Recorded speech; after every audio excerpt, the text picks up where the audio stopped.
Bienvenidos a Relatos de Medianoche, donde cada historia se escucha mejor con las luces apagadas. Si te gusta el terror, no olvides dejar tu like, tu comentario y suscribirte para más relatos que te helarán la sangre.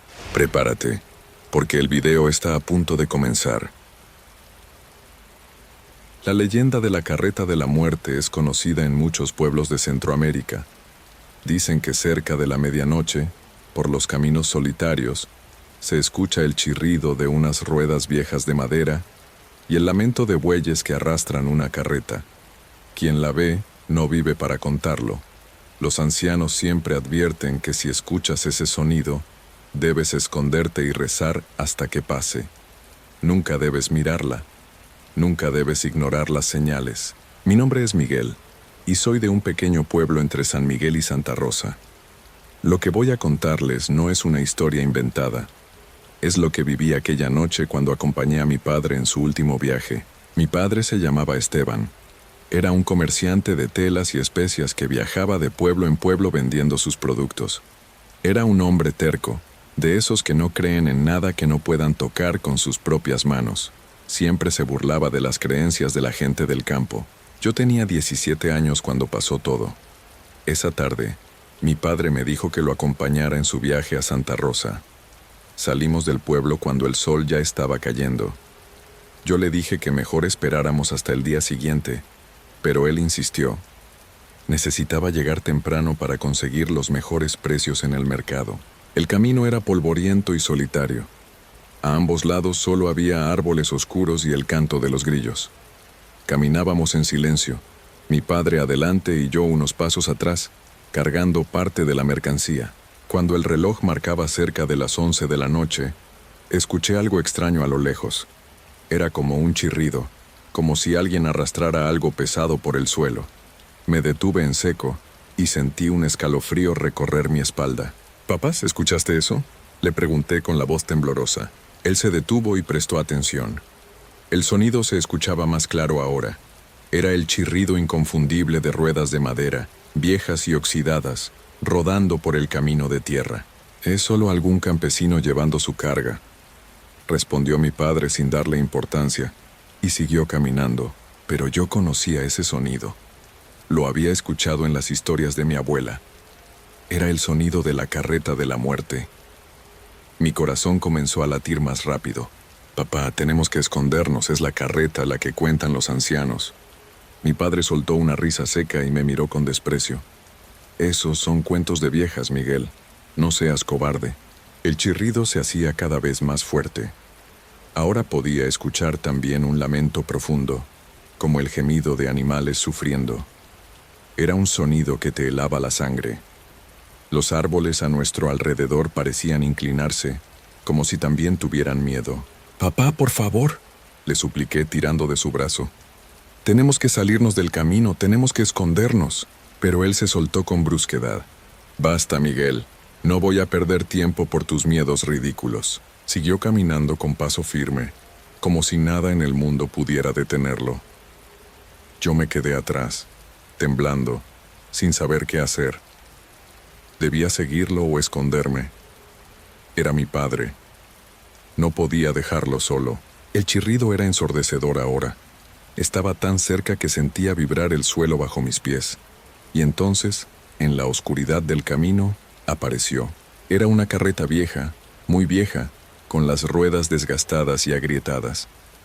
Pero lo que me hizo caer de rodillas fue lo que la arrastraba. 2 bueyes que no parecían de este mundo. Podía ver sus huesos a través de la piel transparente. Sus ojos eran huecos vacíos que brillaban con una luz azul enfermiza. Caminaban con paso lento y pesado, como si cada movimiento les causara un dolor eterno, y en el asiento de la carreta había una figura. Era alta, muy alta, cubierta por una túnica negra y raída que se movía con un viento que yo no podía sentir. Donde debería estar su rostro, solo había oscuridad, pero en sus manos huesudas sostenía algo que me hizo soltar un grito ahogado. Una guadaña, larga, oxidada, con el filo brillando bajo la luz de la luna. «Papá», susurré, pero mi voz no salió. Mi padre se había detenido. Por primera vez en toda la noche vi miedo en sus ojos. Un miedo real, profundo, el tipo de miedo que te paraliza por completo. Intentó moverse, intentó correr, pero sus piernas no respondían. Era como si raíces invisibles lo mantuvieran clavado en el suelo. La carreta se detuvo justo frente a él. El chirrido cesó, y en su lugar quedó un silencio pesado, antinatural. Ni siquiera los grillos se atrevían a cantar. La figura encapuchada giró lentamente su cabeza hacia mi padre. Levantó uno de sus dedos huesudos, largo como una rama seca, y lo señaló directamente. Cuando habló, su voz sonó como si viniera de muy lejos y de muy cerca al mismo tiempo, como si saliera de la tierra misma. Esteban, dijo, y al escuchar ese nombre mi sangre se congeló. Tu hora ha llegado. Subiste a este camino ignorando todas las advertencias. Despreciaste la sabiduría de los que vinieron antes que tú, y ahora debes pagar el precio. Mi padre abrió la boca, pero no pudo decir nada. Solo un gemido salió de su garganta. Lágrimas corrían por sus mejillas. Quiso gritar, quiso pedir perdón, pero era demasiado tarde. La figura señaló hacia la carreta con su guadaña. «Sube», ordenó. Yo quise correr hacia él. Quise hacer algo, pero mi cuerpo tampoco me respondía. Era como si una fuerza invisible me mantuviera en mi lugar, obligándome a presenciar todo. Solo podía observar, congelado por el terror. Mi padre dio un paso hacia adelante, luego otro. No era voluntad propia. Era como si hilos invisibles lo movieran como a una marioneta. Sus ojos me buscaron en la oscuridad, y en ellos vi una súplica silenciosa. Me estaba pidiendo ayuda que yo no podía darle. Cuando llegó a la carreta, la figura bajó y puso una mano sobre el hombro de mi padre. En ese instante, escuché un grito que no vino de la boca de mi padre, sino de su alma misma. Era un sonido de dolor y desesperación tan profundo que sentí que me rompía por dentro. La figura lo ayudó a subir a la parte trasera de la carreta, donde había otros bultos oscuros que no quise mirar de cerca. Luego volvió a su asiento, tomó las riendas, y los bueyes comenzaron a moverse nuevamente. El chirrido volvió a llenar la noche. La carreta avanzó lentamente por el camino, alejándose, llevándose a mi padre con ella.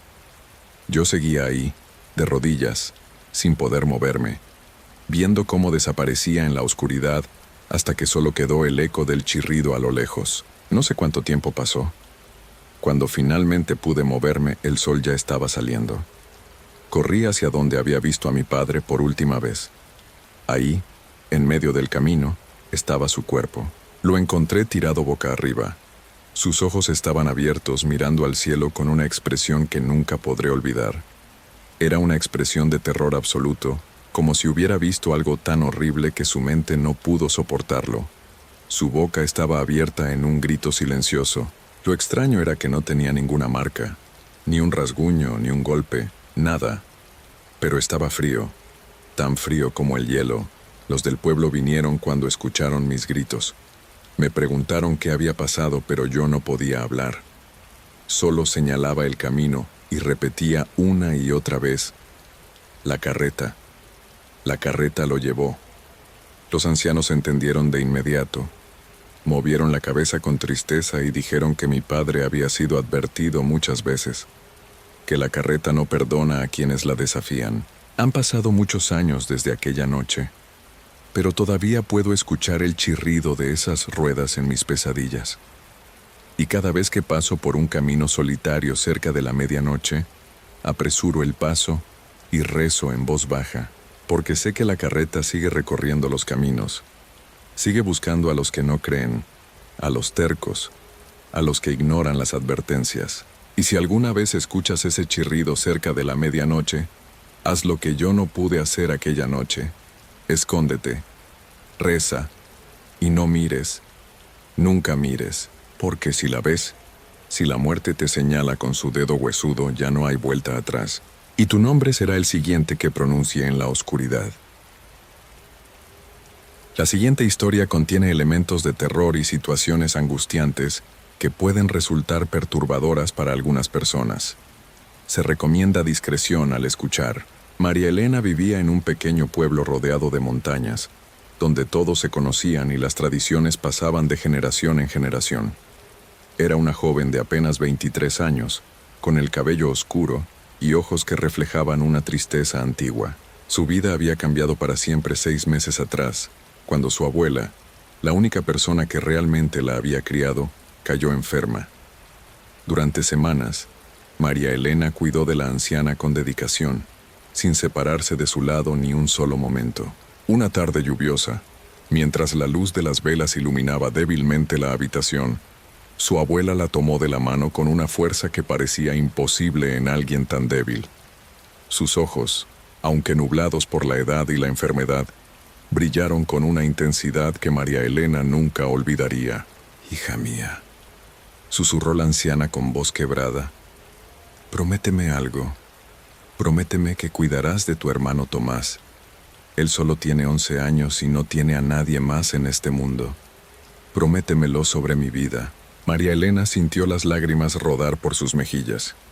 Sin dudar, apretó la mano de su abuela y pronunció las palabras que sellarían su destino. «Te lo prometo, abuela. Lo cuidaré como si fuera mi propio hijo, jamás lo abandonaré». La anciana sonrió por última vez y cerró los ojos. Esa noche, mientras la lluvia golpeaba las ventanas, dejó de respirar. Los días siguientes fueron un torbellino de dolor y responsabilidad. María Elena se hizo cargo de Tomás, un niño callado de ojos grandes que parecía perdido sin su abuela. Cocinaba para él, lo ayudaba con sus tareas y lo arropaba cada noche. Pero la vida en el pueblo era dura.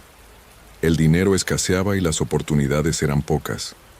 María Elena trabajaba lavando ropa ajena y cosiendo hasta altas horas de la noche, pero apenas alcanzaba para comer. Fue entonces cuando llegó al pueblo un hombre llamado Roberto.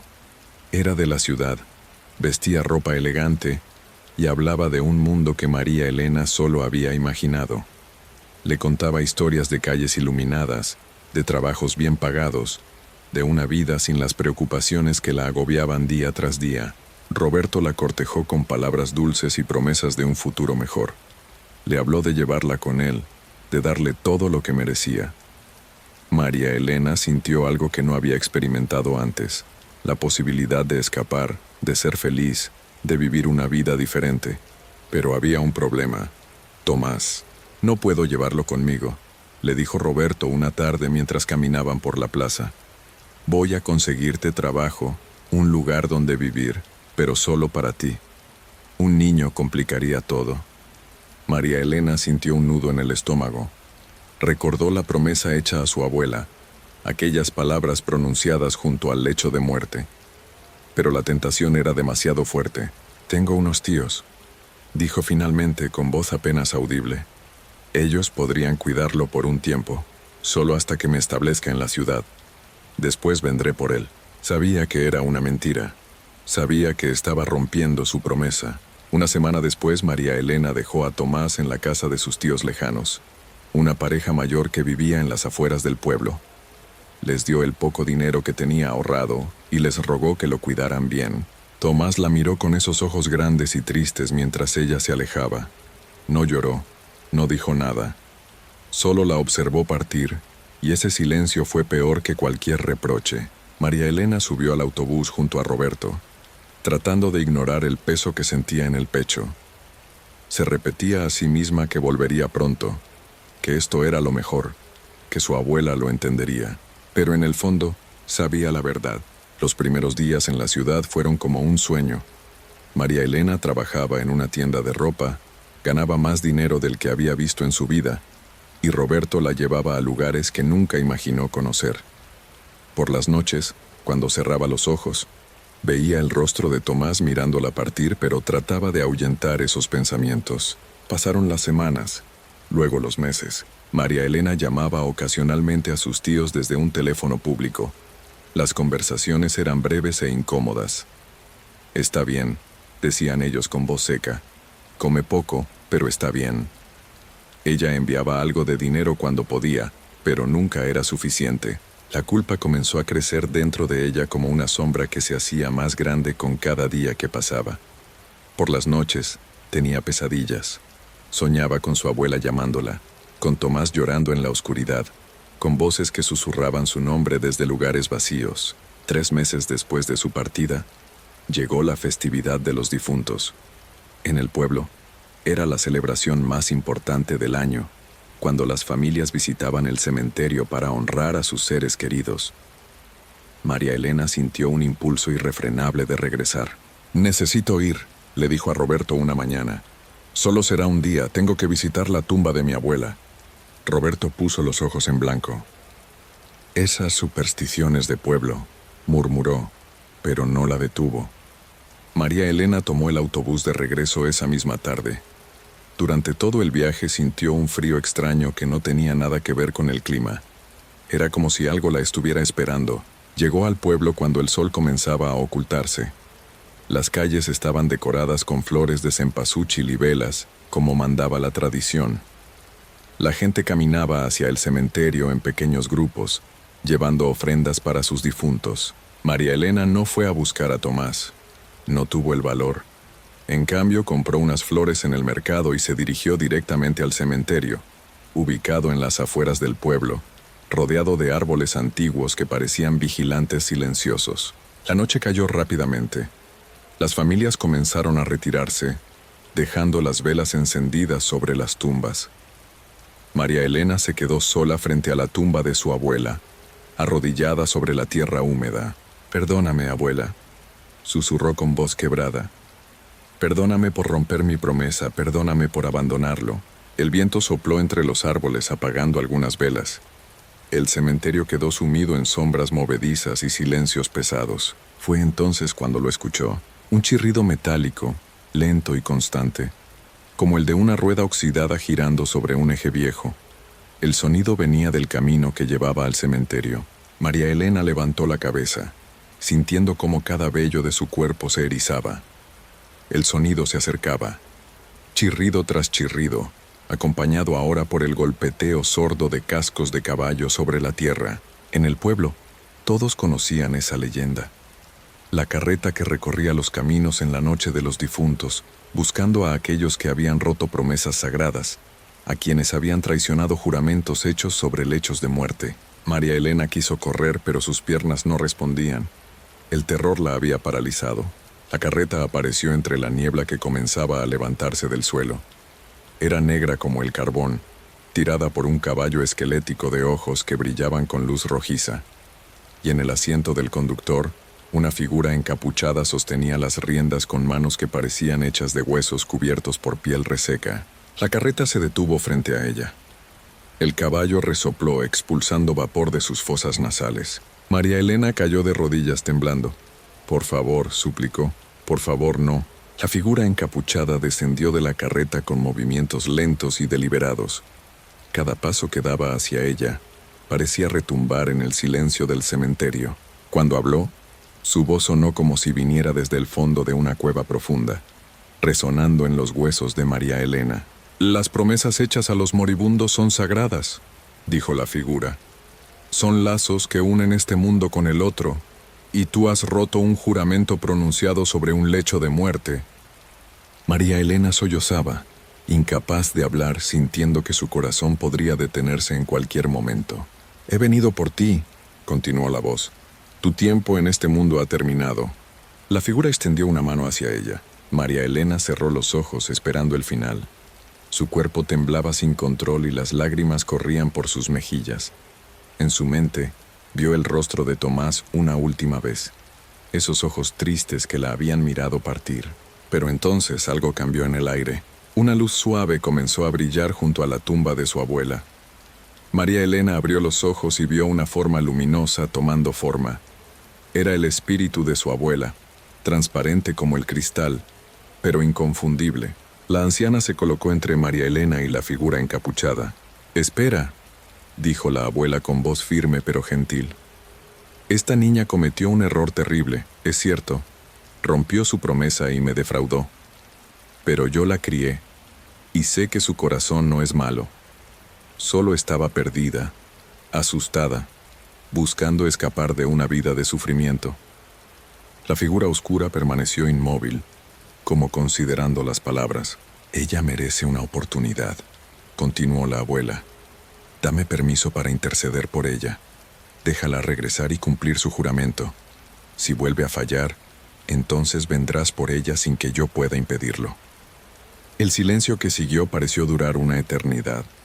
María Elena no se atrevía a respirar. Finalmente, la figura encapuchada habló de nuevo. Muy bien, dijo con esa voz cavernosa. Respeto tu súplica, pero escucha bien, María Elena. Esta es tu única oportunidad. Regresa al pueblo esta misma noche. Ve por el niño. Cuídalo como prometiste. Si vuelves a abandonarlo, si rompes tu juramento una segunda vez, vendré por ti sin advertencia y no habrá nadie que pueda salvarte. Mi carreta te estará vigilando desde las sombras. Siempre. La figura se dio la vuelta y subió a la carreta. El caballo relinchó y el vehículo comenzó a alejarse, acompañado por ese chirrido terrible que ahora María Elena nunca olvidaría. El espíritu de su abuela se acercó a ella y puso una mano translúcida sobre su mejilla. María Elena sintió un frío suave, pero también amor. No desperdicies esta oportunidad, hija mía, susurró la anciana. Las promesas son sagradas, y la familia lo es todo. La figura luminosa comenzó a desvanecerse hasta desaparecer por completo. María Elena se quedó sola en el cementerio, temblando pero viva. Se levantó con dificultad, aún sintiendo el terror recorriendo sus venas. No perdió ni un segundo. Corrió por el camino del cementerio hacia el pueblo, tropezando en la oscuridad, pero sin detenerse. Llegó a la casa de sus tíos casi sin aliento y golpeó la puerta con desesperación. Cuando los tíos abrieron, sorprendidos, María Elena entró sin pedir permiso y fue directo a la pequeña habitación donde dormía Tomás. El niño estaba acostado en un catre viejo, despierto, mirando el techo con esos ojos grandes y tristes. Cuando vio a su hermana, se incorporó lentamente sin decir nada. «Tomás», dijo María Elena, arrodillándose junto a él y tomando sus manos. «Perdóname. Perdóname por dejarte. Fui una tonta, una egoísta. Pero he venido por ti y nunca más te voy a abandonar. Lo prometo». Por primera vez en 3 meses, Tomás sonrió. Era una sonrisa pequeña, pero real. María Elena empacó las pocas pertenencias del niño esa misma noche. Le explicó a sus tíos que se lo llevaba de vuelta con ella, que encontraría la manera de cuidarlo, sin importar lo que tuviera que hacer. Al día siguiente tomaron el autobús de regreso a la ciudad. Roberto no estuvo contento, pero María Elena ya no le importaba su opinión. Si él no aceptaba a Tomás, entonces ella seguiría adelante sin él. Consiguió un trabajo extra por las noches, alquiló una habitación más grande e inscribió a Tomás en la escuela. Era difícil, agotador, pero María Elena nunca se quejó. Cada noche, cuando arropaba a su hermano, recordaba su promesa y recordaba también el sonido de aquella carreta. A veces en las noches más oscuras, cuando el viento soplaba fuerte, María Elena creía escuchar a lo lejos ese chirrido metálico, un recordatorio de que su juramento estaba siendo vigilado, de que la carreta seguía recorriendo los caminos, esperando. Pero María Elena ya no tenía miedo. Había aprendido la lección más importante de su vida. Las promesas hechas a los moribundos son sagradas, y ella nunca, nunca más rompería la suya. Tomás creció sano y fuerte junto a su hermana, y aunque nunca hablaron de aquella noche en el cementerio, ambos sabían que algo había cambiado para siempre.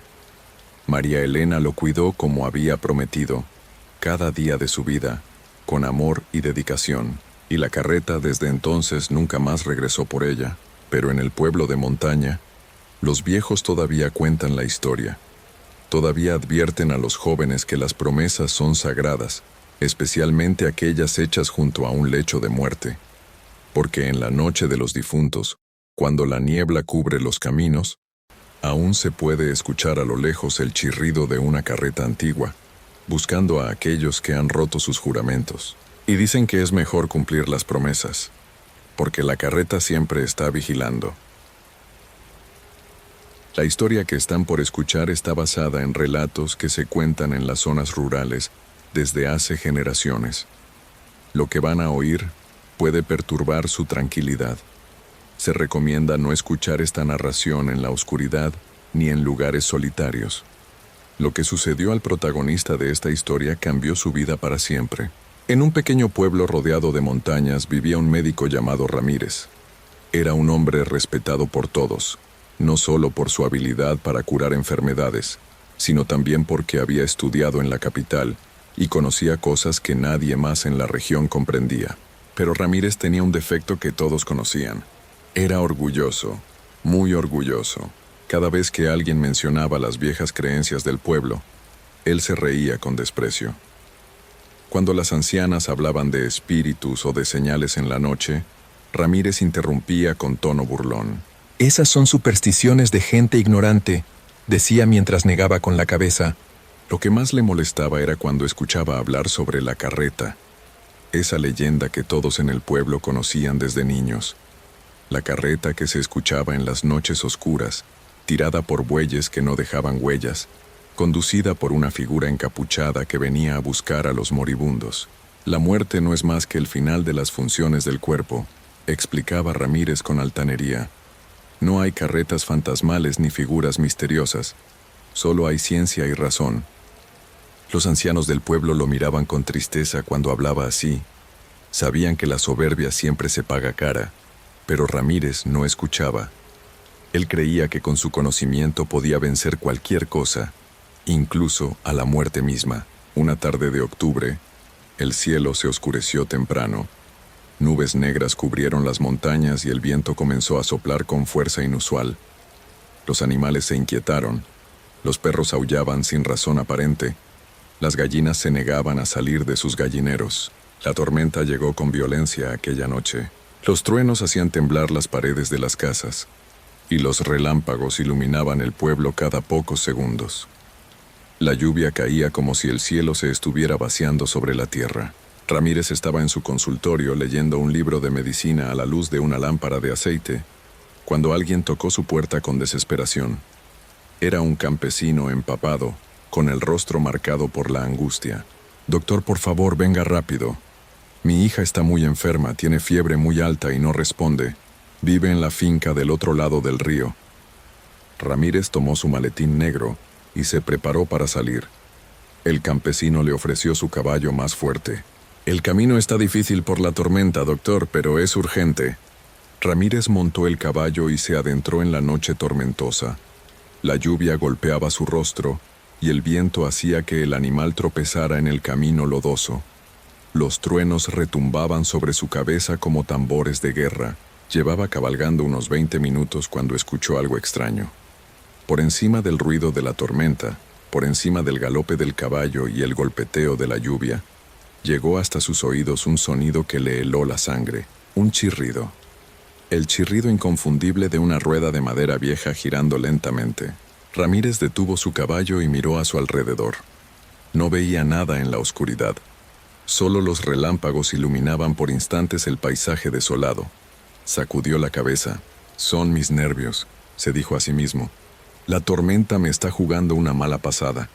Continuó cabalgando, pero el sonido no desapareció. Al contrario, se volvía más claro, más cercano. El chirrido de una carreta que avanzaba despacio, acompañado ahora por el golpeteo de cascos sobre el suelo. Pero estos cascos sonaban diferentes, no como los de un caballo o un buey normal. Sonaban huecos, como si golpearan el aire mismo. El caballo de Ramírez comenzó a ponerse nervioso. Relinchaba y movía la cabeza de un lado a otro. El doctor tuvo que usar todas sus fuerzas para mantenerlo bajo control. «Tranquilo, tranquilo», susurraba mientras le palmeaba el cuello. Finalmente, después de lo que pareció una eternidad, llegó a la finca.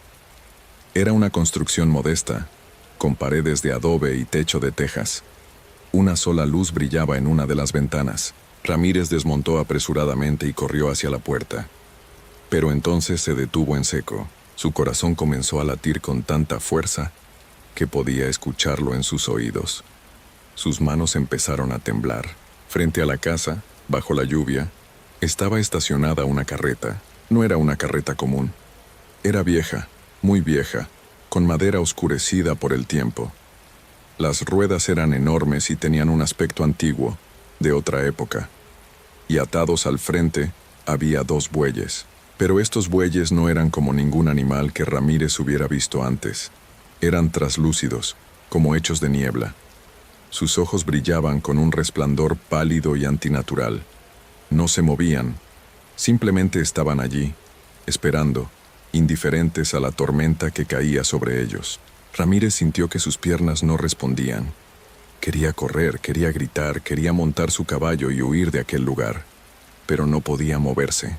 Todas sus burlas, toda su soberbia, todos sus comentarios despectivos sobre las creencias del pueblo se desvanecieron en ese instante. Lo que tenía frente a él era real, tan real como la lluvia que caía sobre su rostro. Con las piernas temblando se obligó a caminar hacia la puerta de la casa. Cada paso le costaba un esfuerzo sobrehumano. Empujó la puerta, que se abrió con un crujido. El interior de la casa estaba en penumbra, iluminado apenas por 2 velas que parpadeaban en las esquinas. Los padres de la niña estaban en una esquina, abrazados, llorando en silencio. No se movieron cuando Ramírez entró. Era como si estuvieran en trance. En el centro de la habitación había una cama pequeña. En ella yacía una niña de no más de 7 años, con el rostro pálido y empapado en sudor. Su respiración era débil y entrecortada. Pero lo que hizo que Ramírez olvidara cómo respirar fue la figura que estaba sentada junto a la cama. Era alta, vestida con una túnica oscura que parecía absorber la luz de las velas. Su rostro estaba oculto bajo una capucha profunda. No se podían ver rasgos, solo oscuridad. Una oscuridad absoluta, una de las manos de la figura, descarnada y de un color gris enfermizo, descansaba sobre la frente de la niña con una ternura casi maternal. Ramírez quiso hablar pero no pudo. Su voz se había convertido en un susurro estrangulado. La figura giró lentamente su cabeza hacia él. Aunque no podía ver un rostro bajo esa capucha, Ramírez supo que lo estaba mirando directamente. Sin poder controlarse, sus rodillas cedieron y cayó al suelo. Las lágrimas comenzaron a rodar por sus mejillas. Olvidó todo su orgullo, todo su conocimiento, toda su arrogancia. En ese momento, era solo un hombre aterrorizado frente a algo que su mente no podía comprender. «Por favor», suplicó con voz quebrada. «Por favor, no se la lleve, es solo una niña. Todavía no, por favor». La figura permaneció inmóvil durante varios segundos que parecieron años. Luego, con una voz que no sonaba como ninguna voz humana, una voz que parecía venir de muy lejos y de muy adentro al mismo tiempo, habló. «Doctor Ramírez, tu conocimiento es grande. Has salvado muchas vidas. Pero hay fuerzas en este mundo que la ciencia no puede explicar. Hay misterios que la razón no puede resolver. Hay límites que ningún hombre puede cruzar». Ramírez solo pudo asentir mientras seguía llorando. La figura retiró su mano de la frente de la niña y se puso de pie. Su altura era impresionante, casi tocaba el techo de la habitación. «Esta niña vivirá», continuó la voz. «Pero tú cargarás con esto para siempre. Ahora comprendes que hay un límite para todo, un límite para el poder, un límite para el conocimiento, un límite para la vida misma». La figura caminó hacia la puerta con pasos silenciosos. Ramírez no se atrevió a mirar atrás cuando la escuchó salir. Después de unos momentos, oyó el chirrido de la carreta alejándose en la tormenta, hasta que el sonido se perdió por completo. La niña abrió los ojos y comenzó a respirar normalmente. Sus padres corrieron hacia ella, abrazándola y llorando de alegría. Ramírez se quedó arrodillado en el suelo, temblando, mirando sus propias manos como si las viera por primera vez. Desde aquella noche, el doctor Ramírez nunca volvió a ser el mismo hombre. Su soberbia desapareció por completo. Se volvió humilde, compasivo, y trataba a cada paciente como si fuera un milagro. Escuchaba con respeto las historias de los ancianos, y nunca más se burló de las creencias del pueblo. Cuando llegaban pacientes que estaban más allá de su ayuda, Ramírez los acompañaba con ternura. Les tomaba la mano y les hablaba con palabras suaves. Ya no luchaba contra lo inevitable. Había aprendido que hay cosas más grandes que él, más grandes que la ciencia, más grandes que la razón humana. Los años pasaron y Ramírez envejeció. Dicen que la carreta nunca más volvió a visitarlo. Algunos creen que fue porque había aprendido la lección que necesitaba aprender. Otros dicen que es porque la figura encapuchada sabía que Ramírez ahora comprendía la verdad, y cada noche de tormenta, cuando el viento sopla fuerte y los truenos retumban en las montañas, el viejo doctor se sienta junto a su ventana, escucha atentamente, y aunque nunca más ha vuelto a oír aquel chirrido, sabe que está allí, en algún lugar de la oscuridad, cumpliendo con su tarea eterna, porque hay cosas que siempre han existido y siempre existirán, cosas que ningún conocimiento puede cambiar, cosas que simplemente son, y el doctor Ramírez, ahora humilde y sabio, ha hecho las paces con esa verdad.